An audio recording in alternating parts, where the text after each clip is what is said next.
social, ça c'est de l'énergie. Fait que nous, dans le fond, l'équipe 3, l'équipe 3 est composée de Maxime, de Pierre-Olivier, de sa et de moi, ainsi que de Zoé, Mélodie, Juanie, puis si on est 4 aujourd'hui, présentement, si on est 4 aujourd'hui présentement, c'est qu'on a fait un choix collectif sur une base volontaire. Donc, c'est pour favoriser le meilleur vivre ensemble possible dans notre équipe. C'est vraiment génial. Puis nous, le sujet dont nous allons vous parler aujourd'hui, ça se trouve être, je m'excuse de vous le lire, mais je vais le faire quand même. Les conceptions de la justice sociale et économique, de la richesse et de la pauvreté, des solidarités, la place de l'individu et l'argent. Donc, c'est ce que nous allons vous parler aujourd'hui. Si tu veux, la prochaine diapositive. Donc, la justice sociale. Moi, je commencerai par vous demander, oui. Ah, c'est tannant, hein?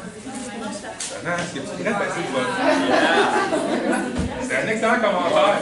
Vous en avez d'autres, gênez-vous pas, on va te faire plaisir. Y a-t-il quelqu'un d'autre qui l'aime? Parce que nous, on aime ça, faire ça, l'égalité, genre. Il y en a d'autres qui voulaient qu'on le garde, donc on blesse personne. Donc, la justice sociale, c'est pour vous, là, grosso modo, qu'est-ce que c'est la justice sociale?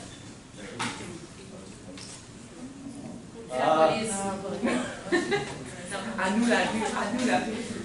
C'est ça pour vous la justice sociale? Non, il est pour appliquer d'une certaine loi, mais la justice sociale, c'est une blague. Mais la justice sociale, c'est que tout le monde a les mêmes droits. Quelque chose qui est juste et quelque chose qui est injuste, mais au niveau social, on est traditionnel nécessairement. C'est intéressant.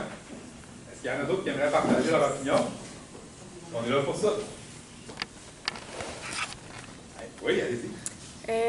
Par rapport, c'est l'accès à l'éducation, à différentes ressources, par exemple, peut-être des ressources psychologiques, d'aide sociale, peut-être, là, peu importe nos conditions de vie, notre environnement social, puis tout ça, là, peu importe qu'on soit homosexuel, qu'on soit transgenre, qu'on vienne de milieux défavorisés ou non, on a le droit à certaines choses, qu'on peut y avoir accès facilement aussi. Puis ça, c'est ça, je pense que ça fait partie de la justice sociale. Donc, si je comprends bien ce que vous dites, c'est un peu l'équité des chances. C'est l'équité des chances. Exactement. Peu importe dans quelle sphère, d'accord, c'est intéressant. Est-ce qu'il y en a d'autres qui auraient comme un peu une opinion ou ils aimeraient partager leur perception ou leur conception de la justice sociale? Marie-Lou? Salut!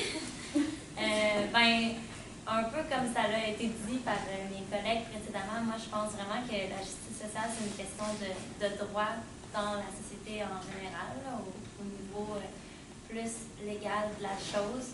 Que tout le monde ait les mêmes droits. Oui. Peu importe qui on est. Il y a d'autres personnes qui aimeraient partager leur point de vue. Je remercie déjà ceux qui ont déjà fait. La justice en société, la justice distributive, est-ce que ça vous dit quelque chose? Non. L'équité horizontale, l'équité verticale, est-ce que ça vous dit quelque chose? Pas grave. Parfait, c'est correct? C'est correct. Pour vous donner un peu un indice, là, le concept de justice en société et de justice distributive, c'est M.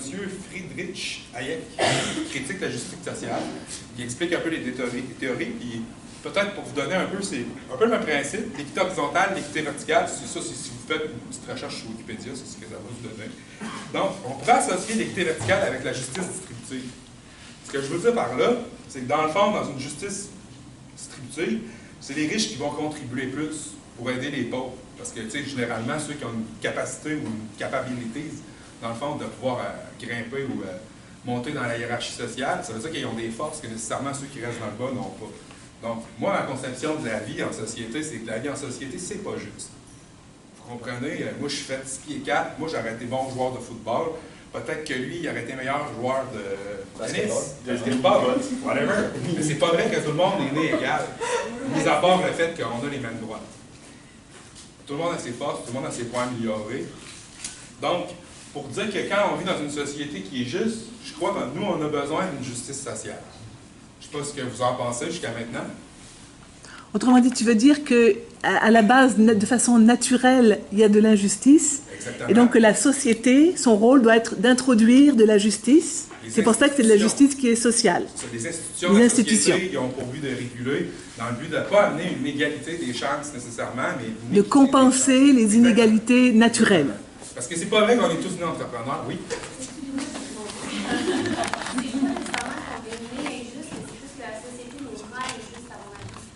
Forme un espèce d'individu parfait, en guillemets, qui décide de répondre au standard. Par la suite, là, la sélection, et voilà. Ce que je pourrais extrapoler en disant un peu comme Rousseau dit, c'est la société qui corrompt l'homme, parce que l'homme dans la nature est peu. C'est un peu ce que tu veux dire ou je suis dans le champ? Pardon? Non, je vais dire que je sais que c'est OK. C'est un excellent commentaire, c'est très pertinent. Demoiselle en arrière, que je ne connais pas ton prénom, est-ce que tu voudrais partager? Oui. Oui. Par rapport à mettre un mot sur qu'est-ce qu'on dit qui est justice sociale, c'est nous qui décidons de mettre un mot dessus, mais à la base, on prend comme peu, sans loi, sans rien, sans institution qui lui dit qu'est-ce qui est non une loi.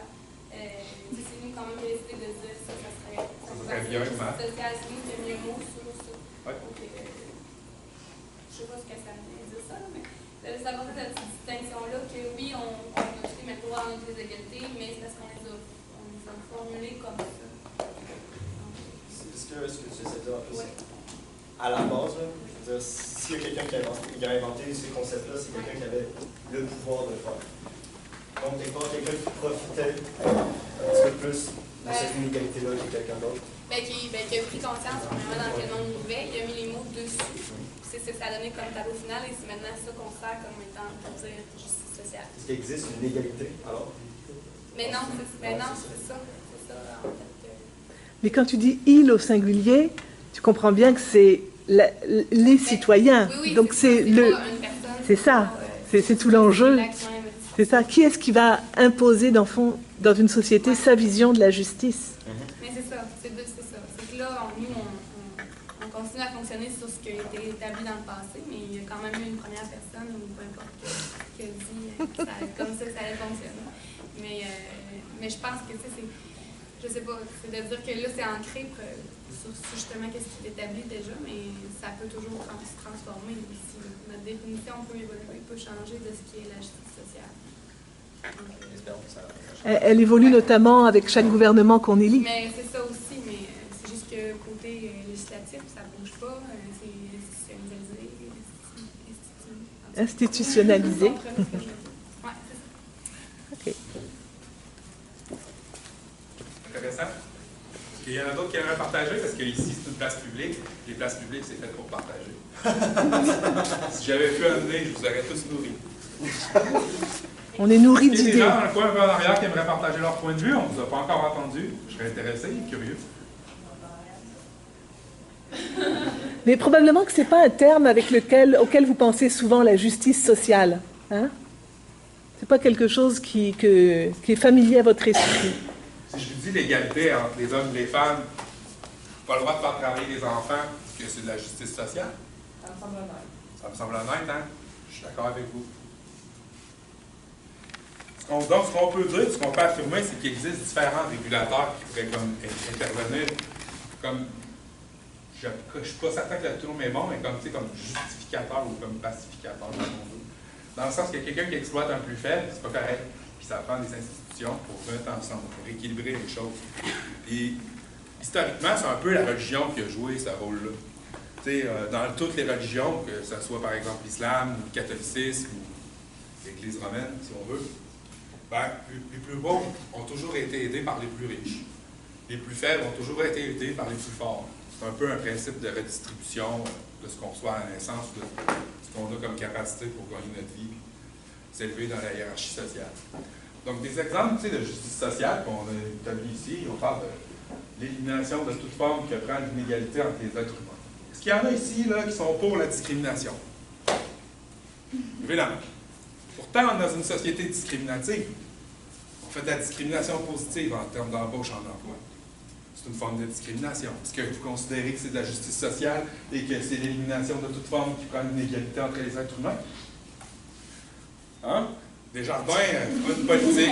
connaissez tous Desjardins, développeur de politique d'embauche discriminative positive envers les minorités visibles. C'est un exemple de régulation qu'on a établie pour combattre les inégalités entre les êtres humains qui avaient de la difficulté à se trouver des emplois. Certains vont dire que c'est bon, certains vont dire que c'est moins bon. Qu'est-ce que vous en pensez?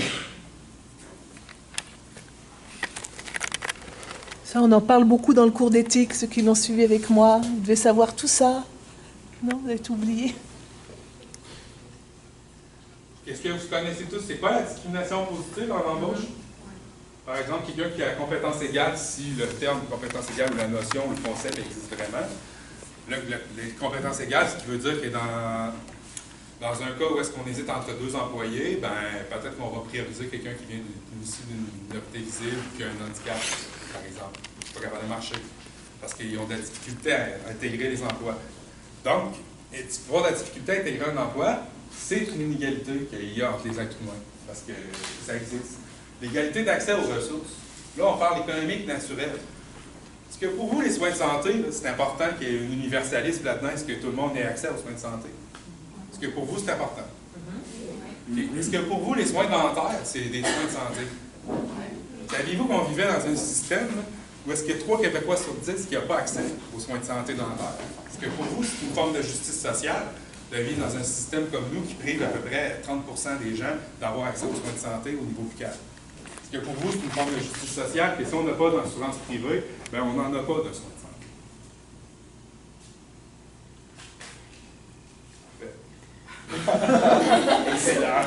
Et tu aurais pu prendre aussi l'exemple des psychothérapies. Entre autres. Entre autres. Les psychothérapies, elles sont au privé. Ça veut dire qu'il y a juste les gens riches qui peuvent les payer. Mais même dans le système de santé payé, là, ouais, c'est ça. C'est la chose que moi, mettons, l'été passé, je me suis fait opérer à la mâchoire. Oui.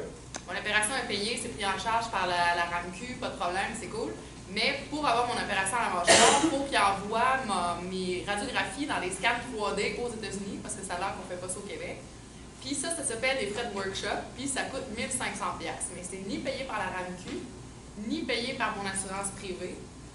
Mais c'est obligatoire, dans le sens que ma chirurgienne travaille comme ça, puis en même temps, c'est ma face. Je ne vais pas lui dire, vas-y à l'œil, c'est pas grave, tu sais. Fait que je suis comme un peu obligée. C'est une chirurgie plastique ou c'est une chirurgie? Non, c'est médical. Si je vais m'en passer, je te le garantis. Là, je veux bien comprendre.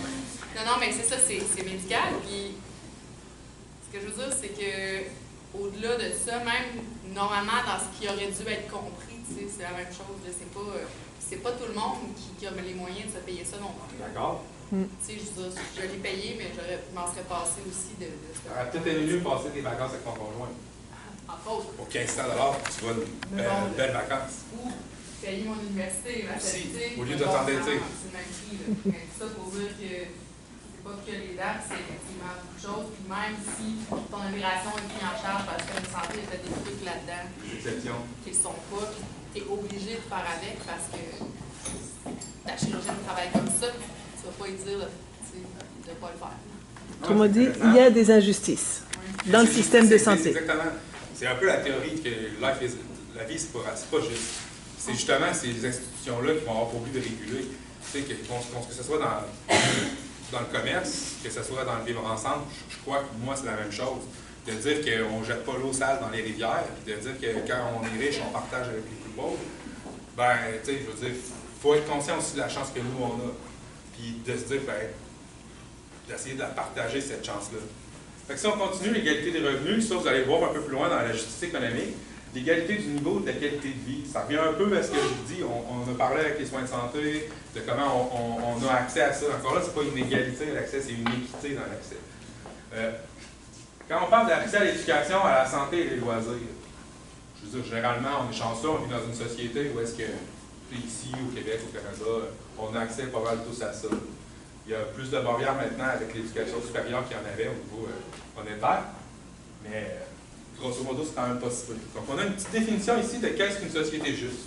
C'est que nous, on a cru bon de vous présenter. C'est que dans le fond, il existe plusieurs conceptions de ce qui est juste.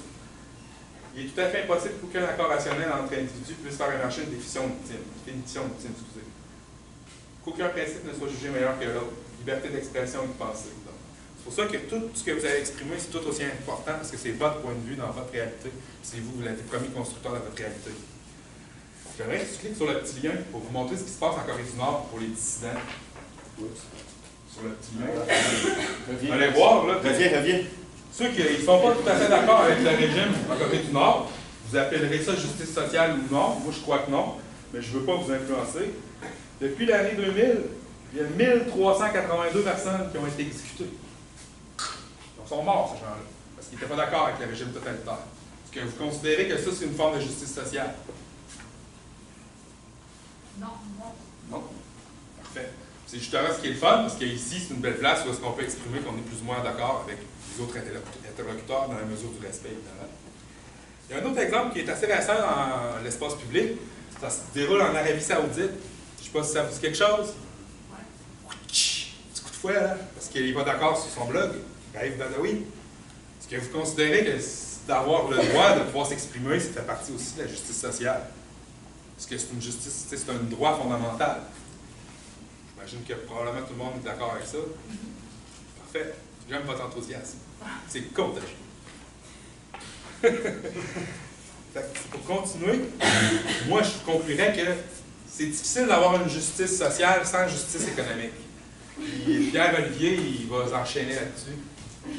Il est bon, hein? Ouais, mais tu peux enchaîner au diapositive PowerPoint, s'il vous plaît. Ah oui? Je vais commencer par vous montrer ce graphique-là. Non. Ça marche mal.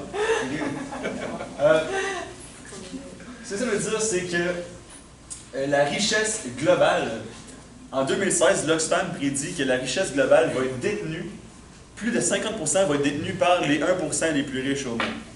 Alors que le 99%, bien, comme on voit la courbe en vert, ça régresse d'année en année.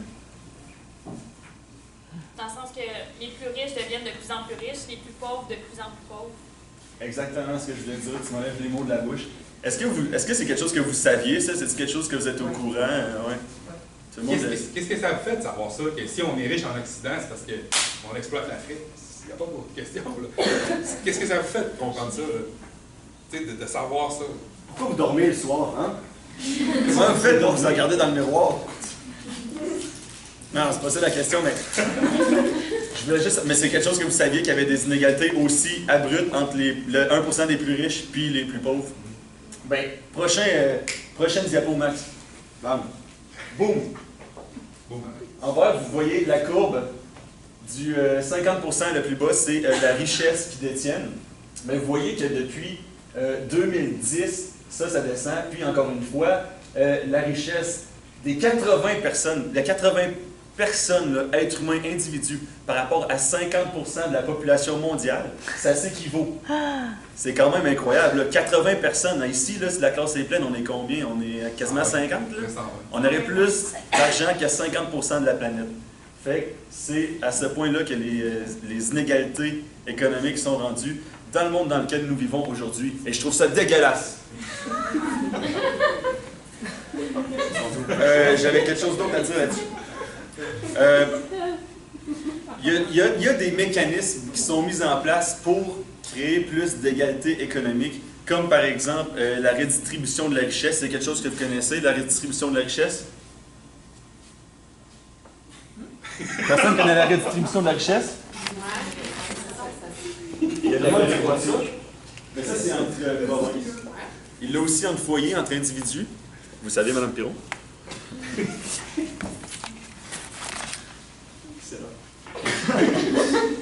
Mais il y a deux conceptions par rapport à la redistribution de la richesse. Il y a un État-providence qui se donne beaucoup de pouvoir, qui se donne les droits d'agir pour pallier peut-être aux injustices sociales ou économiques. Puis, dans cette conception-là, évidemment, là, t'es plus à... Dans cette conception-là, c'est correct il faut en fait redistribuer puis redonner aux plus pauvres. Il y a une autre conception qu'on pourrait dire plus libérale, qui dit que en fait, il y a un consensus, tout le monde s'entend qu'il faut redistribuer. Sauf que pour les plus libéraux, c'est une forme d'injustice économique, qu'on leur prenne l'argent à eux pour en donner aux plus pauvres pour pallier aux inégalités.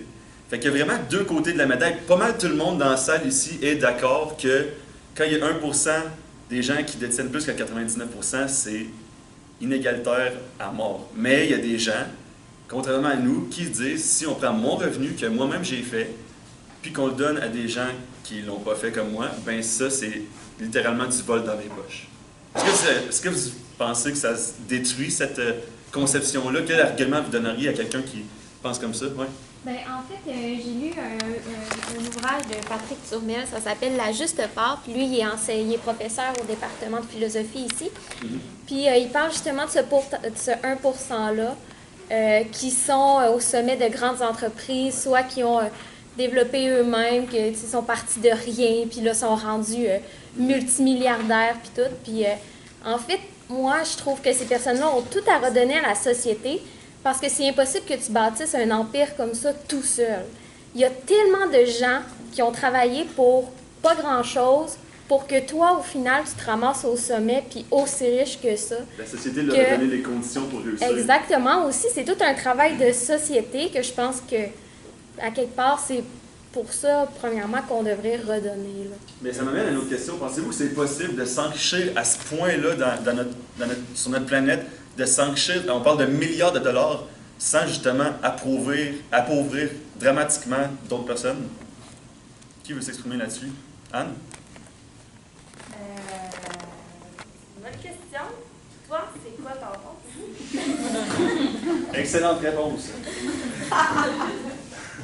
Non, mais sérieusement, pensez que c'est possible? Mais je veux pas te mettre sur ce spot-là. Non, mais je pense que oui, tu vas appauvrir des gens, mais tu sais, je sais pas si une personne va ressentir comme ça vraiment grosse perte.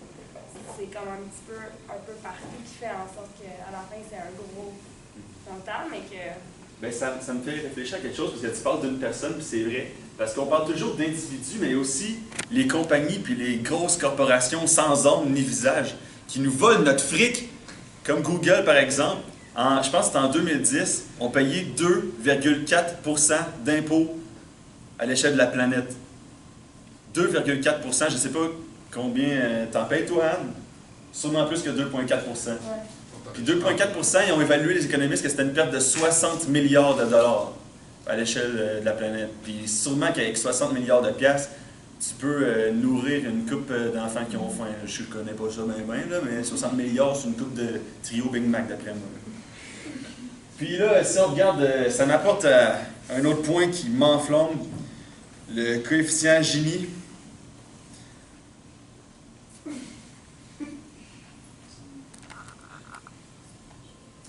Oui. Le coefficient Gini, ça a été, dans le fond, c'est une mesure, c'est un coefficient qui nous permet de calculer les pays les plus inégalitaires. Je ne savais pas si vous connaissiez ça. Non. En fait, à 100, on est le pays le plus inégalitaire possible. Ça veut dire qu'il y a une personne, parmi toutes les personnes, qui détient l'entièreté de la richesse. À 0, c'est le contraire. Tout le monde a une richesse égale à 100%, la même richesse. Puis, vous avez le classement complet. Essentiellement, c'était les pays de l'OCDE avant là-dedans, mais là, je pense que sur ce site-là, Statistique du monde, Statistique mondiale, ils ont comme élargi, puis ils ont entré plus de pays. Moi, c'est tous les pays de l'OCDE. Non, c'est plus que l'OCDE. C'est ça que je me disais. Ouais, et puis, c'est 20 pays. Le pays qui a le meilleur coefficient Gini, c'est le Danemark. Est-ce que vous saviez ça? Vous savez que c'était le Danemark? Moi, je connaissais le coefficient Gini. Excellent. Le Danemark, c'est vraiment impressionnant comme situation parce qu'ils ont une très bonne économie. Puis là-bas, je lisais que l'emploi est la sécurité d'emploi est très mauvaise. Par contre, le chômage, lorsque tu te retrouves sur le chômage, les conditions sont excellentes. Mais pourtant, même s'il y a peu de sécurité d'emploi puis il y a un excellent chômage, il y a beaucoup de monde qui travaille, tout le monde travaille, puis il n'y a personne qui profite vraiment du système. Puis les économistes qui réfléchissent au miracle danois économique disent que c'est à cause qu'il y a un bon taux de civisme puis d'honnêteté dans la population. Et c'est vraiment intéressant. Et je vous donne un exemple. Au Danemark, quand vous prenez le métro, il n'y a aucun contrôle. Je vous filme. Vous êtes belle. Il n'y a aucun contrôle. Donc, il n'y a pas de guichetier, il n'y a pas d'endroit. C'est juste des machines. Vous achetez votre billet sur une borne. Si vous l'avez avec vous. Puis, de temps en temps, il y a des contrôleurs dans le métro. Mais c'est le contraire, par exemple, de la France, où il y a 3 barrières, plus des contrôleurs avec des mitraillettes qui sont là pour vérifier, etc. Ouais. Et donc on sent effectivement que c'est une question de civisme. À Calgary, un peu le même principe, là, à une plus petite échelle, il y a sur la 7th Avenue, c'est la Free Zone dans le Tradeway. Ça existe au Canada aussi. Et donc, si on va regarder, Maxime, peux-tu descendre, s'il te plaît? Peux-tu descendre le pays le plus inégalitaire? La foutue Namibie. Ils ont vraiment beaucoup de misère avec l'égalité, ils sont à 0,743 sur cette échelle. Et aussi, je lisais que les États-Unis d'Amérique détenaient 25% de la richesse mondiale. Pourquoi? Hey, c'est quoi ça?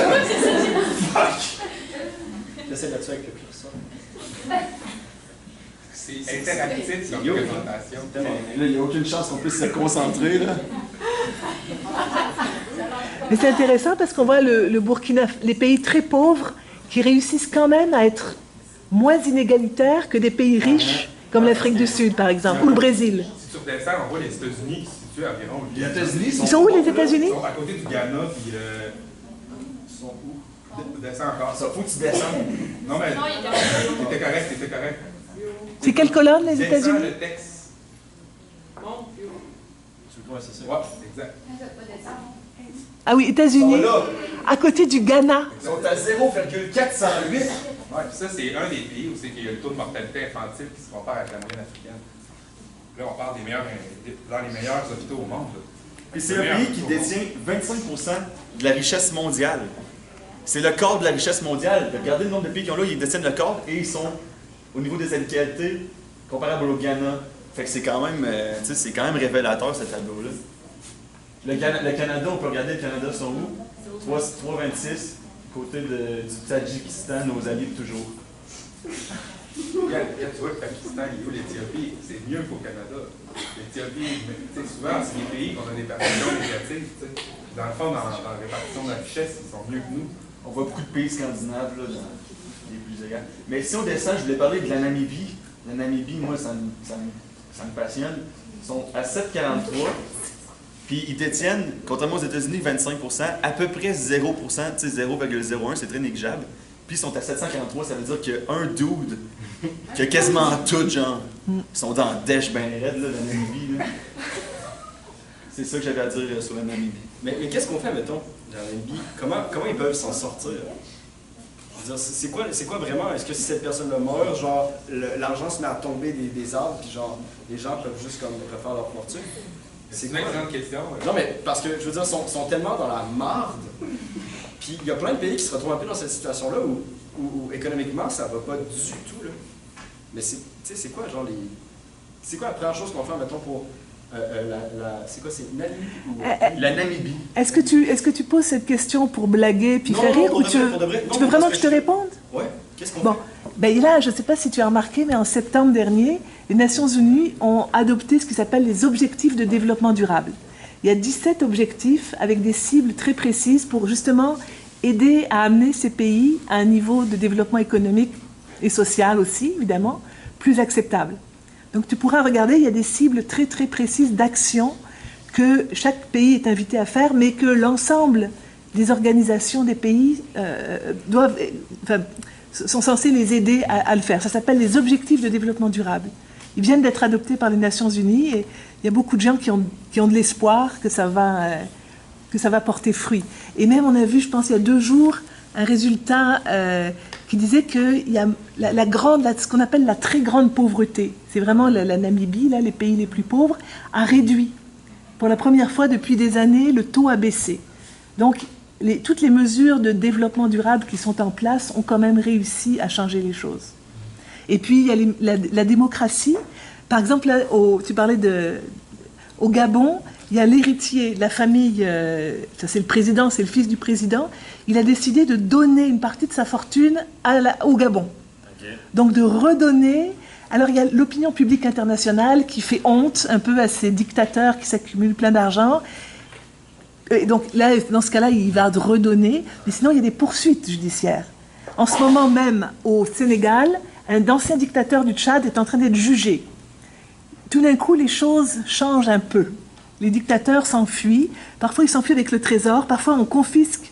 Les pays vont confisquer les trésors des... Donc, il y a toutes sortes de choses qui se passent. Il ne faut surtout pas regarder ça en se disant il n'y a rien qui se passe, personne ne fait rien. Pas du tout. Bien justement, le don, c'est une autre forme de mécanisme pour contrer les inégalités. Là, on parle des actions que les gouvernements posent, mais au niveau personnel, le don, c'est quelque chose qu'on peut... C'est sûr, c'est plus difficile. Là.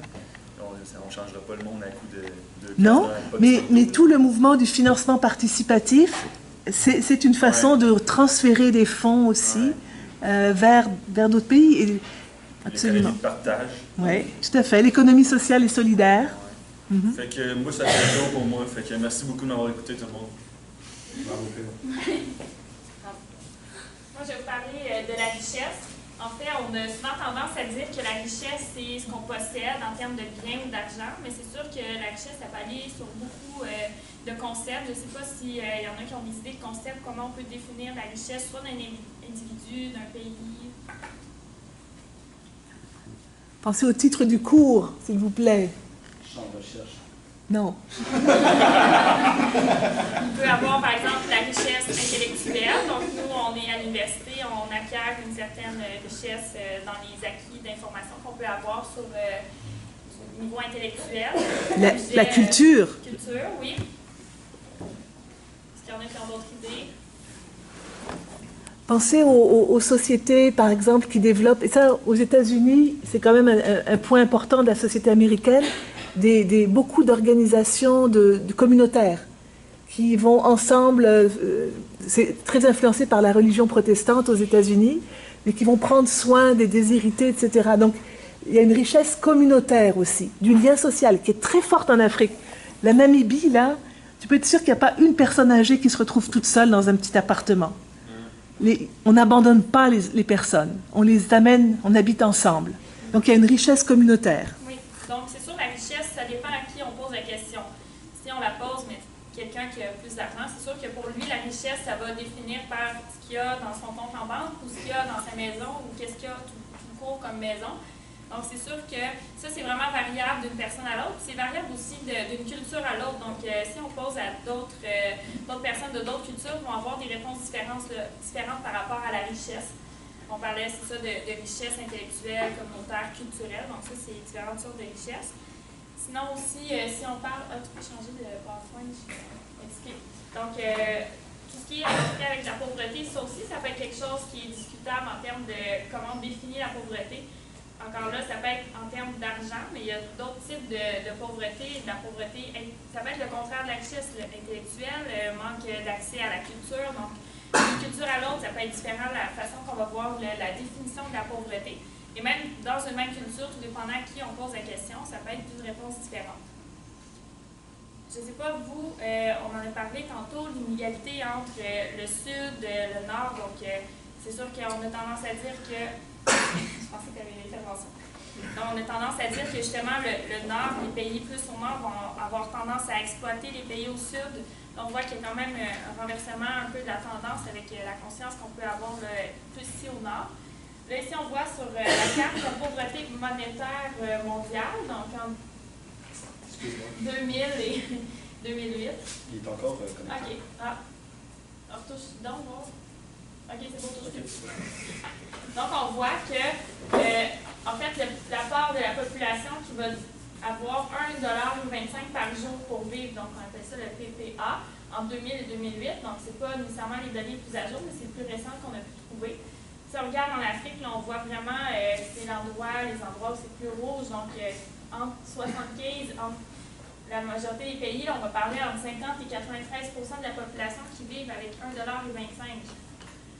C'est vraiment, quand même, quand on pense à ça, là, vous, si vous aviez à vivre avec ce montant-là, je ne sais pas, ben moi, dans mon cas, j'aurais de la difficulté à arriver, puis c'est impossible. En fait, là, juste manger, ça coûte plus cher que ça. Donc, c'est là qu'on voit que nous, on est vraiment plus privilégiés au nord. Et aussi les pays qui ont, exemple, la Chine, là, on voit, là, ça dit que c'est en train de faire un essor au niveau de l'économie, mais ça reste que il y a vraiment une inégalité entre les personnes les plus pauvres et les plus riches. Encore là, c'est une petite majorité de la population qui vont détenir le pouvoir, qui vont détenir l'argent, et c'est une grande majorité qui vont justement manger avec $1,25. Là, c'est sûr, là, c'est entre 10 et 20, mais c'est quand même 20% de la population qui travaille dans des usines qui ont des mauvaises conditions de vie. Donc, moi, en tout cas, ça me fait penser, je ne sais pas pour vous, mais quand j'achète quelque chose, dans le fond, tout ce que j'achète, c'est marqué fait en Chine, ben, c'est sûr que veut pas, ça encourage ce milieu-là, ça encourage ce type d'économie-là. Donc là, on avait quelques petites questions là, par rapport à ça. C'est sûr que, comme je parlais tantôt, c'est difficile à déterminer c'est quoi une pauvreté, c'est en termes de ressources, en termes d'argent, de nourriture. Ça peut être aussi la sécurité. On est chanceux ici, on est quand même dans un pays sécuritaire, mais dans certains pays que juste parler justement contre le gouvernement, c'est assez dangereux. Là, on avait une vidéo à vous présenter. Qui était dans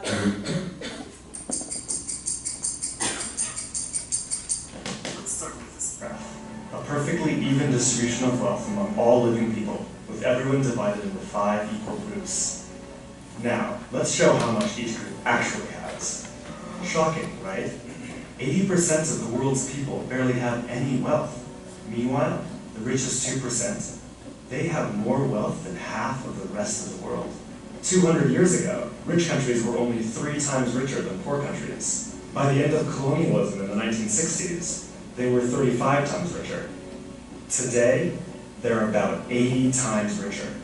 Rich countries try to compensate for this by giving aid to poor countries, about $130 billion each year. That's a lot of money. So then why does the wealth gap keep getting bigger? One reason I found is that large corporations are taking more than $900 billion out of poor countries each year through a form of tax avoidance called trade mispricing. It turns out that while the US is totally out of whack, things are actually way worse for the planet as a whole. Donc, peut-être la réflexion, je peux vous laisser aujourd'hui. Est-ce que, en fait, on pourrait même y répondre maintenant. Est-ce que vous pensez, en fait, tu sais, mettons, on regarde au Québec, là, on est quand même un pays, une province qui, même au Canada, qui prenons soin des inégalités dans une certaine mesure. C'est sûr qu'on peut quand même dire qu'on n'est pas d'accord, mais ça reste que si on compare avec d'autres pays, on est quand même assez généreux avec les personnes qui ont peut-être qui sont plus pauvres avec justement la redistribution avec les impôts, donc la façon que le système fonctionne. Mais c'est sûr qu'au niveau mondial, donc nous, ce qu'on fait ici au Canada, au Québec, est-ce que ça a vraiment un impact ailleurs? Comment on pourrait justement changer la façon dont ensemble, dans le monde au complet, ça fonctionne? Parce que c'est sûr que si au Canada, on dit, nous, on adopte ces mesures-là, on est contre ça, on veut vraiment contrer les inégalités, mais c'est difficile de justement exporter ça à l'étranger. Est-ce que vous pensez qu'un jour, qu'est-ce que vous pensez, exemple, dans 20 ans, 100 ans, ou on ne sait pas trop combien de temps, ça va changer, que justement, les pays vont prendre conscience communautairement de dire, OK, nous, on va faire vraiment ensemble ces mesures-là pour changer les choses. Est-ce que vous pensez qu'un jour, c'est possible là, que les pays se mettent ensemble pour changer ça? Oui? Moi, la manière que je le vois, c'est que nous, la coopération internationale, il y a un énorme problème. Par exemple, on prend l'exemple de la Chine qui se fait passer pour un pays encore en voie de développement, qui va arriver en Afrique, qui va dire, on a besoin de telles ressources pour mettons la Namibie ou whatever, le Ghana, beaucoup de bois. La Chine va arriver et dire, on aurait besoin de ça. En échange, on va vous donner, mettons, un stade pour jouer au soccer. Fait que là, ils vont arriver, ils vont prendre le bois, ils vont lui donner un stade, pas capable d'avoir les ressources pour, par la suite, prendre soin du stade, donc le stade va se perdre. Il y a des cas en Afrique, justement, des stades, des autoroutes payantes qui ne servent à rien. Puis, il y a d'autres pays qui vont arriver en Afrique, qui vont dire, on va construire ça. Mais en place qu'on emploie des gens sur place, on va faire vivre l'économie de notre pays, donc on va transférer les employés, mettons, de Chine, pour qu'ils aillent travailler en Afrique, et ensuite les faire revenir en Chine. Donc en ce moment, on crée, on crée de la richesse au niveau actif dans ces pays-là, mais ils ne sont pas capables d'en prendre soin, puis on ne crée pas de richesse au niveau des richesses, moi je peux dire, au niveau des gens qui vont travailler pour construire ces choses-là. Donc, les pays occidentaux sont en train carrément de faire ce qu'on faisait avec l'Afrique dans le temps du colonialisme, où c'était la règle du triangle. On partait de la France, on allait en Afrique, on venait en Amérique du Nord par la suite. Donc c'est ça, c'est un 2.0, puis ça commence à vraiment être le temps que ça change, parce que là, ça s'en vient de pire en pire. C'est intéressant ce que tu dis, parce que la Chine a acheté des terres agricoles en Afrique. Elle fait de l'exploitation de métaux rares pour nos téléphones cellulaires, nos ordinateurs. C'est totalement ça. Là. C'est totalement ça. Puis, nous, on a ça parce qu'eux, ils l'ont pas. Puis, il y a des avocats internationaux qui sont spécialisés dans trouver les failles législatives dans quel pays ils vont pouvoir aller faire leur conception de produit, parce que tel produit chimique, il n'est pas légiféré. Puis nous, là, je veux dire, on n'achètera pas tel produit parce que le pesticide, il n'a pas le droit d'être conçu ici, mais s'il est conçu dans tel autre pays, regardez, on a vu là, les gens au Bangladesh là, qui faisaient notre linge qu'on achète chez Walmart. Tu sais, quand tu dis tantôt, comment tu fais pour coucher le soir, moi, sérieux, j'ai un problème. Parce que ma conscience fait que, en tant qu'individu, je le sais. Puis on a parlé d'esprit critique tout à l'heure. C'est un peu le même principe. Parce que ton esprit critique, il dit, OK, je paie mon linge pas cher, mais pourquoi je le paie pas cher? Là, après, là, ton produit de maquillage là, que tu achètes, puis je vise personne, OK? Tu te dis, OK, il a probablement été testé sur les animaux. Encore là, ça n'empêche pas de dormir grand monde. Là, tu te dis, on a parlé tantôt de l'argent qu'on donnait, OK? Là, je déroute de l'Afrique, mais c'est tellement important. Le budget publicitaire qui est mis là, dans les produits de beauté, là, honnêtement, là, c'est bien, je serais curieux de savoir comment ça toucherait l'argent, comment on peut nourrir les gens avec ça. Quand on regarde les politiques qui sont faites, qu'est-ce que tu as dit pour le pétrole en Afrique, c'est tellement vrai. Là. Ils passent les oléoducs et les tuyaux pour le pétrole. Là. Les gens, ils ne peuvent pas travailler.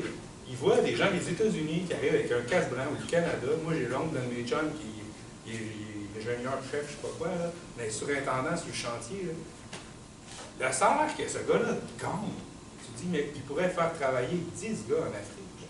Ça n'a pas de bon sens. Là, la question qu'on se pose, puis qu'on vous pose, c'est vous, comment vous vous sentez là-dedans? 2, comment est-ce que vous percevez que vous avez une possibilité d'avoir un impact pour changer les choses?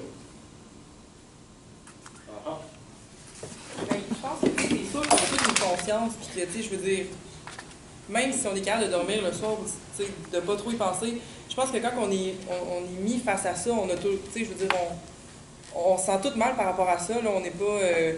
tu sais, c'est sûr que je veux dire, je ne vais pas arrêter de vivre demain matin parce que je me rends compte que la moitié de mon linge, malheureusement, il est fait par des... Tu sais, oui, je vais me sentir mal, puis oui, je vais essayer de changer les choses, mais en même temps, c'est qu'est-ce qu'il faut comprendre, c'est que ton budget d'étudiant, tu sais, mettons, tu parlais des cosmétiques, OK? Je suis totalement d'accord avec ça, mais est-ce que j'ai nécessairement les moyens, moi, comme étudiante actuelle, d'aller débourser pour des, tu sais, comme des cosmétiques qui sont, mettons, écologiques, certifiés, blablabla, pas testés. T'sais, oui, je fais mon possible. Puis je pense qu'on fait tous des petits pas dans la vie, on fait tous des... On essaye tous de faire en sorte que chacune de nos actions soit le mieux pour notre conscience, mais en bout de ligne, des fois, c'est le coût de la vie qui ne nous le permet pas non plus. Puis tu sais, comme on parlait... Tu peux faire du do it yourself. Ah ben, tu sais, je vais être bien franche avec toi, je me verrais mal faire mon mascara personnellement. Là, le point est, je comprends ce que tu dis, c'est important ce que tu dis. Parce que je suis un peu d'accord avec toi, parce que si on extrapole, c'est que le problème n'est pas à l'individu de reporter ça sur ses épaules. Le problème, il est plus gros, il est systémique. Mais okay? Je pense aussi que, tu sais, pour faire le changement, au niveau de la communauté, quoi que ce soit, je pense qu'il y a quand même des trucs qui sont mis en place. Moi, mon père, il est gestionnaire, puis il aide en ce moment, par le biais, c'est sûr, par Skype et tout, parce qu'il ne peut pas se déplacer nécessairement là-bas, mais au Pakistan, des femmes qui ont parti une entreprise, puis il les aide à faire la gestion. Parce que moi, mon père, justement, ici, ben, il est employé pour ça, pour faire, dans le fond, maximiser les revenus, puis faire en sorte que la productivité et tout, que ce soit le plus rentable pour les gens. Fait que, il est en train d'aider des gens, une gang de femmes qui développent une entreprise et tout. Fait que, je veux dire, on n'est pas au pire. C'est sûr que... Parce que tu es au Canada. Parce que si c'était toi que de 7 à 8 ans, tu aurais fait mes souliers Nike, tu le verrais d'une autre façon. Ça, c'est sûr, mais tu sais, je vais le voir de mon angle de vue pour faire en sorte de faire avancer les choses. Parce que si j'étais en train de faire tes souliers Nike, probablement que la seule chose à laquelle je penserais, c'est d'acheter mon sac de riz à la fin de la semaine. Moi, j'ai le pouvoir actuel parce que je suis dans une situation où est-ce que je suis bien financièrement, où est-ce que je suis en sécurité d'y penser. Oui, c'est sûr que de ma manière de voir les choses, oui, j'ai le goût de m'acheter une auto, admettons, oui, j'ai le goût de m'acheter un nouvel ordinateur, oui, je vais me gâter parce que je suis dans cette manière de voir les choses-là, mais ça ne m'empêche pas le fait que je suis quand même capable d'avoir une vision que ces gens-là ont, sans nécessairement la vivre, mais de me mettre à leur place. J'ai quand même l'empathie. Je suis quand même capable de me mettre à la place des gens, je suis quand même capable de réfléchir. Tu sais? Puis je veux dire, oui, c'est difficile. Oui, c'est difficile d'aller aider ces gens-là, puis oui, c'est dur de mettre des trucs qui sont concrets, parce qu'actuellement, on ne nous aide pas nécessairement les sociétés de consommation, puis je veux dire, je pense qu'on en a parlé dans notre exposé, c'est pas nécessairement ce qui est le plus facile à faire. Puis je veux dire que de prendre son courage à deux mains, puis de s'amener sur la place publique, puis admettons de vivre le plus, mettons, écologiquement possible, ou le plus, tu sais, de faire le plus attention à notre planète, ou à la pauvreté, ou quoi que ce soit, ben, il y a bien des gens qui se retrouveraient à vivre dans une caravane, genre dans le bois, à cultiver des patates et des brocolis. Là. Mais je sais qu'il y a deux questions, mais juste pour faire du pouce sur ce que tu fais, là, parce que vous parliez des médias, puis la question du cours, c'est la culture qu'on vit ensemble. Ouais. Pensez-vous vraiment qu'on est informé, puis que les médias participent, puis que notre culture participe à ce qu'on soit au fait de ces choses-là. Jean-Michel sort un fait, Alex en sort un autre. Mais est-ce que la plupart des gens ici, puis là on est à l'université, c'est les études supérieures, est-ce que la plupart des gens sont au courant de ce qui se passe dans le monde?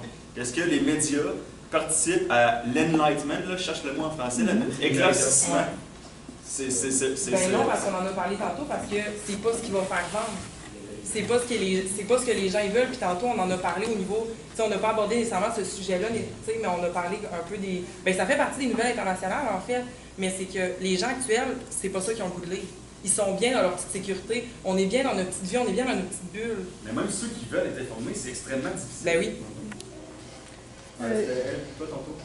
C'est toi la première. Oui, c'est simplement pour dire que notre CCC, ça fait tellement longtemps qu'on a été inculqué de ces valeurs-là que ça va être vraiment long avant d'un changement, mais si chacun prend son temps pour faire des petits gestes, oui, on va arriver à quelque chose, excepté du fait que, comme notre société est vraiment une société de consommation, on ne peut pas changer ça du jour au lendemain, puis on est des étudiants en communication, puis il y en a qui s'en vont dans le marketing, il y en a qui s'en vont dans d'autres affaires, puis veut pas, on est tout le temps aux opposés. Que oui, moi, je suis vraiment consciente de ce que j'achète, mon linge au H&M, qu'il est fait au Bangladesh, puis que si je veux déposer un certain montant d'argent pour un vêtement qui va être fait par une compagnie québécoise ou peu importe, bien, même à ça, je reste que je suis entre les deux, puis je vais devoir, admettons, dans mon futur emploi, promouvoir, on va dire, H&M, tout en pensant consciemment à la manière que c'est fabriqué. Fait qu'on est un peu contradictoire envers nous-mêmes, mais ça va vraiment prendre du temps. C'est simplement ça, c'est qu'on ne peut pas claquer des doigts puis arriver avec des changements comme ça drastiques parce que, comme tu disais tout à l'heure, c'est qu'on est tellement bien dans notre cocon, on est tellement bien dans nos habitudes qu'on n'est pas prêt à abandonner tout ce qu'on a pour, malheureusement, que ça soit égalitaire puis que tout le monde vive dans un beau monde rose sans problème. Ça serait pas justement d'être informé de ça? Oui, il faut être informé. Parce qu'il y a des gens qui vont faire de laisser du style qui n'en ont aucune idée. Non, c'est ça. C'est dommage parce que moi, j'ai peur aussi que ça fasse des genres de rébellion, entre guillemets. Là. Si on est trop au courant de trop de choses, comme je le dis tout le temps, là, moi, quand je parle de je sais pas qu'est-ce qui se passe au Pentagone, puis je veux pas le savoir. Au sens que si on me donne trop d'informations, puis moi, je parle personnellement, là, je vais devenir paranoïaque. Je vais virer folle. Tu sais quelque chose, tu as le choix de rien faire ou genre de faire quelque chose. Puis c'est tellement difficile de faire quelque chose que ça fait mal, genre. C'est vrai, là, pareil, on a un dilemme constant si on sait toutes les choses, genre, qui se passent, qui sont pas correctes. De rien faire, c'est difficile, là. Attends. Ah ouais, mais là, moi, je sais pas si je m'enligne vers la même discussion que vous, là, mais je me sais que j'avais fait un travail en économie là-dessus. Moi, mettons, puisque là, vous parlez beaucoup des commerces de vêtements puis tout, là, mais il y a aussi une grosse part qui va venir de nos dirigeants à nous. Il y a une grosse part qui est politique là-dedans, parce que si on se met à acheter québécois, si on se met à arrêter d'acheter leurs produits à eux, ben on leur coupe les vivres directement. T'sais, pour nous, c'est épouvantable ce qu'ils vivent, mais eux, pour eux, c'est normal. Puis, ils sont peut-être pas contents de travailler là-dedans, mais quelque part, c'est eux, c'est ça leur réalité, c'est ça leur vie. Si tout le monde ici, soudainement, se met à acheter juste québécois, ben on leur coupe complètement l'herbe sous le pied, ils n'auront plus de manœuvre, ils vont être mis à la porte, leur usine va fermer, ils n'auront plus de travail. Puis, dans le fond, moi, sur quoi je m'étais enlignée sur mon travail, c'était des associations entre les différents gouvernements des différents pays. C'est pour qu'eux fassent des associations, puis augmentent la qualité de vie puis le niveau de vie des gens dans les usines. C'est bien facile de dire hey, moi je vais faire du do-it-yourself chez nous. Je pense pas qu'au bout du compte, ça va avoir l'impact qu'on pense que ça peut avoir. Puis, tu sais, des fois, oui, c'est sûr que ça va faire un petit changement, ça peut sensibiliser les gens, mais je veux dire, nous, en tant que consommateurs, ben c'est une roue qui tourne, je veux dire, on consomme, mais on leur achète des choses qui, eux, les permettent de vivre, même si les conditions sont pas les meilleures. En ce moment, je pense que pour eux, c'est mieux d'avoir ces conditions-là que d'avoir rien pantoute parce qu'on n'achète plus rien. Mais quand même, la petite vidéo... Sous prétexte que leur économie fonctionne, de les maintenir dans ces conditions-là. Je pense pas que c'est normal de les mettre dans ces conditions-là, mais je pense que ce qui est important de faire, c'est pas juste être sensibilisé à notre petit nombril de ce qu'on fait, mais de mettre une certaine pression d'une manière ou d'une autre sur les gouvernements pour qu'eux fassent des ententes, faire soulever le point que non, on n'est pas d'accord, qu'on trouve que c'est injuste pour vrai. Parce que je pense pas qu'on donne le message que c'est important pour nous en allant acheter québécois nécessairement. Ça lance pas ce message-là très clairement. L'idéal, ce serait que leurs conditions de travail soient améliorées. Puis là, on a vu dans la vidéo tout l'argent qui était ponctionné de nouveau. Exactement. S'il n'y avait pas ça... C'est tellement au niveau... C'est énormément économique et politique, cette question-là. C'est hystérique, c'est très cool. Ce que je disais, madame, c'est difficile pour se dire que la responsabilité elle est contre une seule personne dans sa consommation personnelle, parce que ça va plus haut que ça. Parce que tu n'as pas le choix, si tu veux des jeans, tu prends des jeans. Il y avait ici... Tu n'as pas le choix, tu ne peux pas dire la porte à dents, tu vas la faire chez moi avec mes dates. Non, mais là, ça va être bien beau. Mais ce que je dis, c'est que c'est bien beau faire ça, ça changera rien pour eux, puis si jamais on finit par remplacer ce qu'on achète de eux, ben nous, on n'a plus de job. Alors, il y avait ici... Attends, il y avait ici... Je suis un peu d'accord avec Marie-Hélène du fait que ça change vraiment. Il faut vraiment que ça change au départ par nos dirigeants, qu'il faut que le gouvernement est dans ce sens-là. Tu sais, le gouvernement conservateur, dans les dernières années, a directement coupé dans l'ACDI, qui est l'aide internationale. À partir de ce moment-là, à quel point les lettres de noblesse du Canada étaient exceptionnelles les années 90, début 2000, puis là, on est en train de planter ça, de couler ça, puis on paraît des tatars au niveau international, qu'on n'est vraiment plus capable d'avoir, comment je peux dire, la vision qu'on avait auparavant.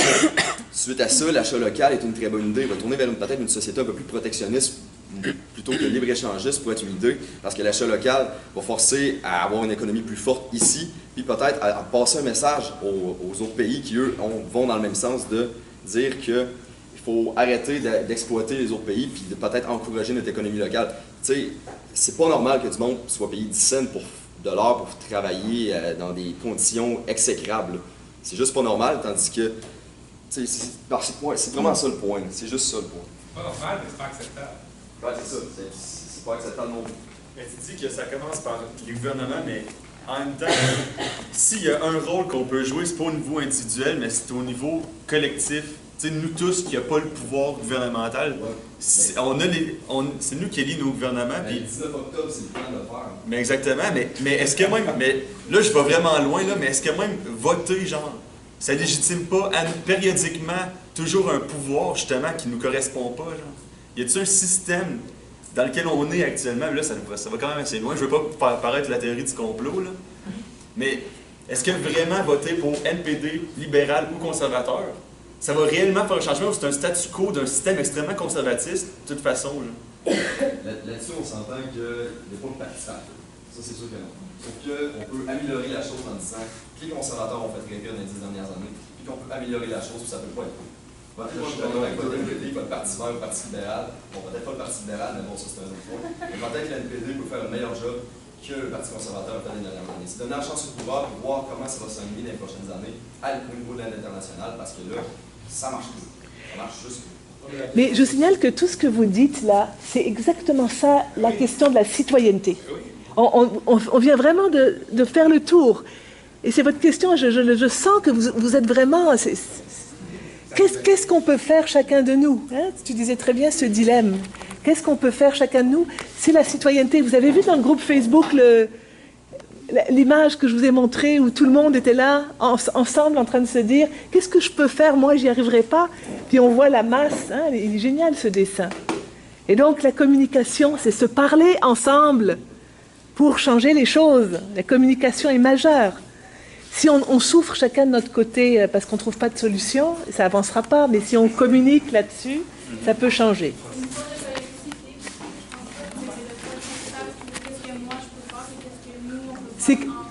Alors, attendez, répète ça, vous allez mettre ça dans votre chapitre. Vas-y. Attends, attendez. On va faire un vrai gros plan. Vas-y. T'as tout compris. Je pense que le point qui est important de soulever, c'est pas qu'est-ce qu'on peut faire chacun d'entre nous, c'est qu'est-ce qu'on peut faire ensemble pour changer les choses. Qu'est-ce que nous pouvons faire? Bravo. C'est la vision d'unité qui fait le total. Mais c'est excellent, c'est dit. Puis présentement, un des plus gros groupes de pression au Québec, c'est les groupes de femmes, les groupes féministes. Ils ont un réel pouvoir de changer les choses. Tu sais, souvent, on se questionne, parce que moi, dans ma famille, j'ai des dames de votre âge, qui sont très impliquées dans le... Non, mais c'est vrai, ils sont très impliqués dans le mouvement féministe. Puis ce qui est intéressant dans un souper de famille, c'est qu'ils se questionnent sur qu'est-ce qu'eux, ils peuvent faire pour les femmes dans les pays où est-ce qu'ils se font exploiter. Tu sais, puis je trouve que c'est super intéressant. Ça part de là, c'est une petite unité qui est regroupée d'individus qui émanent une idée, qui vont aller plus loin dans leurs actions aussi. Puis c'est leurs actions individuelles, mis ensemble, qui vont former l'action collective. C'est super important. À ça, moi, je dirais les deux. C'est autant l'action d'individu que l'action collective qui est importante. Est-ce que il est quelle heure, là? Il est 3 heures. 3 heures. Ah, ok. Je reste en vite. Il reste 2 points en fait, mais je vais faire super vite parce que, dans le fond, ce qu'on est en train de parler là, ça va vraiment toucher à mon deuxième point. Mais bon, là, on va parler de solidarité. Puis ce qui est intéressant, en fait, je vais juste commencer avec une petite définition de solidarité. Dans le fond, j'étais allé voir l'étymologie du mot qui voulait dire solidus, qui veut dire massif, et l'expression latine in solidum, pour le tout. C'est aussi un sort dans Harry Potter, c'est ça. Exact. Donc, bien sûr, il existe tout plein de sortes et de formes de solidarité. Fait que vraiment, on peut l'exprimer de mille et une manières. Mais ce que j'ai trouvé intéressant, c'est que, dans le fond, il y a une différence entre générosité et solidarité. Ça, je vais vous l'expliquer. Dans le fond, la générosité, c'est prendre en compte les intérêts de l'autre, quand bien même on ne les partage pas. Donc, ça va être d'aider quelqu'un dans un geste qu'on pourrait dire un peu désintéressé. Qui veut dire, dans le fond, on va vraiment l'aider, on va se désintéresser de nous-mêmes pour vraiment comme donner quelque chose sans demander quoi que ce soit en retour. Alors que la solidarité, à l'inverse, c'est prendre en compte les intérêts de l'autre parce qu'on partage ses intérêts. Dans le fond, vous ne lui faites pas du bien parce que vous lui faites du bien parce que ça vous en fait à vous aussi. Donc, dans la solidarité, il y a toujours cet aspect-là de vouloir faire du bien parce que vous savez qu'il va vous revenir quelque part. Donc, c'est sans vouloir dire que c'est pas négatif, au contraire, je pense que c'est très très bien. Mais je pense qu'on a besoin de ça. On ne peut pas demander à tout le monde d'être généreux, simplement généreux. Mais on peut leur demander d'être solidaires parce que quelque part, admettons qu'on regarde à l'état international, vraiment, 2 pays. Pourquoi 2 pays deviendraient solidaires? Ben, ce serait vraiment pour faire de notre monde un monde meilleur parce que les deux ont intérêt à partager de l'espace commun qui est notre planète quasiment, de vraiment agir en communion, agir les deux ensemble, main dans la main. Dans le fond, c'est que la solidarité, ça suppose une prise de conscience qu'on partage quelque chose de commun avec les autres. Il y a quelque chose de plus collectif dans Exactement. la donc c'est vraiment une prise, c'est quand 2 personnes vont connecter sur des intérêts, sur un point de vue ou même un objectif, et ils vont essayer ensemble d'atteindre cet objectif-là. Alors que la générosité, vraiment, ça va être plus du côté de moi, je vais t'aider toi, mais pour t'aider, pour ensuite me gratifier peut-être moi, ou tu sais, peu importe. Dans le fond, la solidarité arrive à vraiment beaucoup d'échelles. Puis on va passer, dans le fond, les échelles, c'est que justement, ça peut être aussi bien vous, dans votre commun, dans votre routine, d'aider quelqu'un, vraiment de partager quelque chose, ou d'agir avec quelqu'un pour faire quelque chose.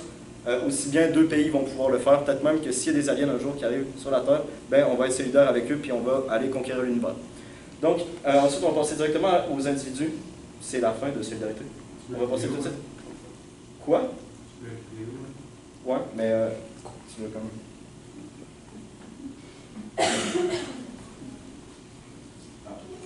Which firmly and unmistakably underlines. And then a politician emerged who also believed that people should be allowed to express themselves. Bon, dans le fond, je vais faire une petite intro avant ça même. Dans le fond, c'est la place de l'individu. Ça, c'est Margaret Thatcher. Puis, ce qui est vraiment fou, c'est que justement, elle a fait un speech. Je vais juste vous laisser ça comme intro. Puis ensuite, on va pouvoir discuter ensemble. Which firmly and unmistakably underlines.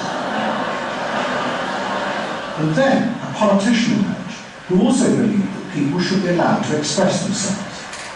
Instead of being controlled by the state, the individual should become the central focus of society. Some socialists seem to believe that people should be numbers in a state computer. We believe there should be individuals. We're all unequal. No one, thank heavens, is quite like anyone else, however much the socialists may pretend otherwise. And we believe that everyone has the right to be unequal. But to us, every human being is equally important.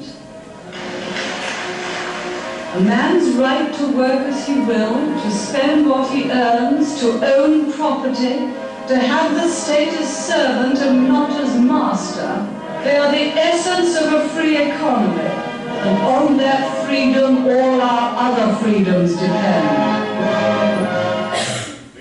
Firmly. OK. Donc, ce qui est intéressant ici, c'est ce qu'elle dit, c'est que tout le monde est différent. Mais tout le monde devrait être traité de la même manière. Là, on va revenir à la diapositive. Dans le fond, ce dont j'aimerais parler avec vous, tu peux faire ça comme. Ben, tu peux juste payer sur le play. Et voilà. Donc, j'avais une question pour vous qu'on va voir juste après. C'est qui est-ce qui fonctionne pour qui? En fond, c'est qui l'outil et c'est qui le maître? Est-ce que c'est la société, est-ce que la société est l'outil de l'individu ou est-ce que c'est l'individu qui est l'outil de la société? Donc, est-ce que vous êtes le résultat de votre environnement ou est-ce que c'est votre environnement que vous avez créé dans le fond, votre environnement? C'est une grosse question, mais je pense qu'on peut y arriver. Travailler ensemble. Vas-y. Oui, mais je pense qu'à la base, l'État, ben, les institutions devraient être l'outil de la population. Malheureusement, je pense qu'en ce moment, c'est le contraire. Et je pense que ça devrait... Les institutions devraient nous donner les leviers justement pour qu'on soit... C'est quoi qui t'amène à penser ça?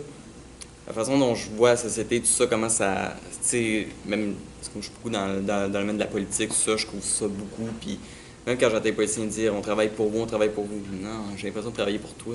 Fait que c'est pas... Je sens pas vraiment la place du citoyen qui est en avant-plan, que c'est lui qu'on doit lui donner les ressources justement pour qu'il s'épanouisse dans la société puis qu'il puisse s'en sortir. Je pense beaucoup, on a un gros comme on disait tantôt avec le 99%, les 1% et 99% qui lead un peu trop, qui prend trop de place puis qui oublie toutes les personnes qui sont en bas puis qui travaillent fort justement. Je vois du monde qui cumule, j'ai des amis qui cumulent 3 jobs puis ils ont de la misère à arriver encore, c'est pas normal ça.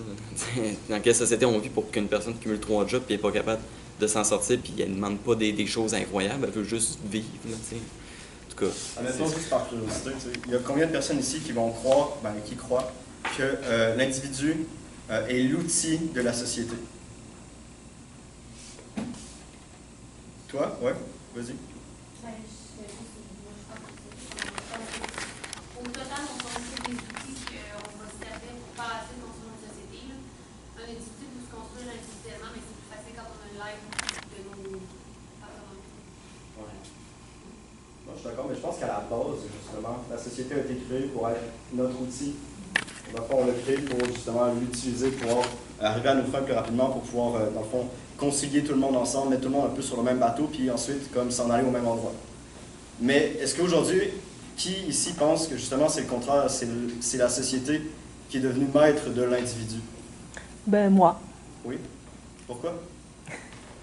À cause de ce sentiment d'impuissance incroyable des citoyens, ils ont l'impression d'être, de ne pas avoir pris, là, vous l'avez tellement, les étudiants l'ont tellement dit, ça, c'est palpable ici. D'avoir aucune prise sur ce qui nous arrive, d'être au service de tout le monde. Mais moi, je voulais juste revenir sur, pour répondre à Margaret Thatcher, là, c'est extraordinaire ce que tu as trouvé comme document.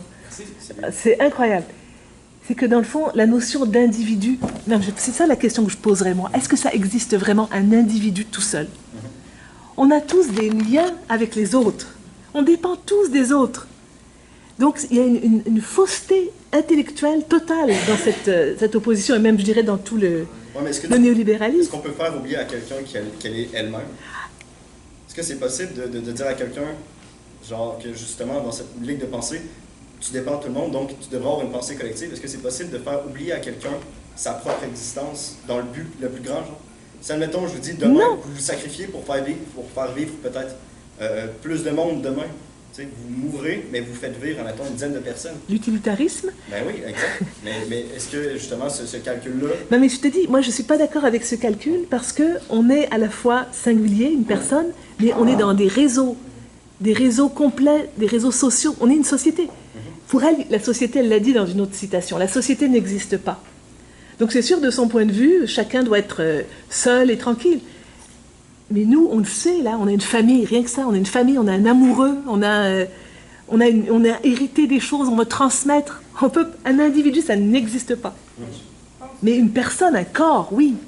Mais on est toujours tellement fait par les autres, avec les autres continuellement. Et donc c'est plus de dire comment on dose, dans le fond. Il y a des sociétés qui sont plus communautaires, qui vont étouffer l'individu. Des sociétés qui sont plus individualistes, qui vont donner l'impression plus de droit à l'individu. Donc là, c'est un curseur. Mais de dire qu'il y a l'individu contre la société, ça n'a pas de sens. Et aussi, dans ce qu'elle dit, là, elle dit, comme les socialistes essaient de vous faire croire, on est, dit, à l'inverse de ce que les socialistes essaient de vous faire croire, on est tous différents, heureusement, mais est-ce que vraiment les socialistes essaient de faire croire qu'on est tous pareils? Je pense qu'il a dit ça plus Plutôt, un agenda politique. Oui, c'est de la politique, mais comme, tu sais, ce qu'elle a dit, c'est, tu sais, faut l'écouter plusieurs fois afin de, genre, de dénoter tous les détours d'esprit qu'il y a là-dedans. Ah oui, c'est terrible. Tu allais dire quelque chose? Mais je pense que c'est pas d'oublier l'individualité qu'on a comme telle, mais de comprendre que l'homme est un animal social, en fait. Voilà. Puis qu'on est tous un individu, oui, mais qu'on a besoin des autres pour se développer sans nécessairement oublier son individualité à nous-mêmes, en fait. Il y a des grandes phrases qui se disent aujourd'hui. Ça m'apporte un point, justement. Dans mes recherches, j'en suis venu à l'égoïsme ensemble. Donc, c'est vraiment de penser, oui, à soi, mais dans le contexte où on vit en collectivité, où on vit avec tout le monde. Puis, je me demandais, pour qui ici est-ce que le concept d'égoïsme est vraiment péjoratif? Est-ce qu'il y a des gens ici qui pensent que, je veux dire, ouais, pourquoi vous pensez que c'est vraiment péjoratif? Pourquoi c'est négatif? Je comprends parce que ça peut être un égoïsme qui peut être positif, mais en majorité, si on reçoit un commentaire du genre t'es tellement égoïste, généralement, la majorité du monde va pas dire merci, c'est gentil ce compliment. Mais je comprends qu'à un certain point, dans la vie en général, tu deviens un peu égoïste toi-même parce que tu vas t'oublier personnellement. Mais en 90% du temps, on a dit l'égoïsme, c'est négatif. Parce que ça vient à penser qu'à toi, puis à complètement oublier les autres. À un certain point, des fois, ça peut être. C'est vrai que ça peut, je vais dans un extrême bien excellent. J'ai entendu parler, il y a des gens qui sont morts en mangeant trop de brocolis. Sinon, en arrière, pourquoi tu pensais toi tu penserais que l'égoïsme est si mauvais que ça? Parce que l'égoïsme, c'est juste de l'égoïsme, oui. Parce que si tu comptes juste de ça, c'est que tu penses à toi-même. Donc, par définition, là, ça l'arrête à. Tu vois pas les autres, tu vois pas ce qui t'entoure, tu n'as pas de regard extérieur. Parce que par définition, si une personne est constituée de 100% d'être égoïste, c'est ça. Mais c'est un 10% d'égoïsme, comme elle dit, de ne pas t'oublier à travers, de penser collectivement quand même. Un n'empêche pas l'autre. C'est juste de bien oser pour être une personne équilibrée, à mon avis.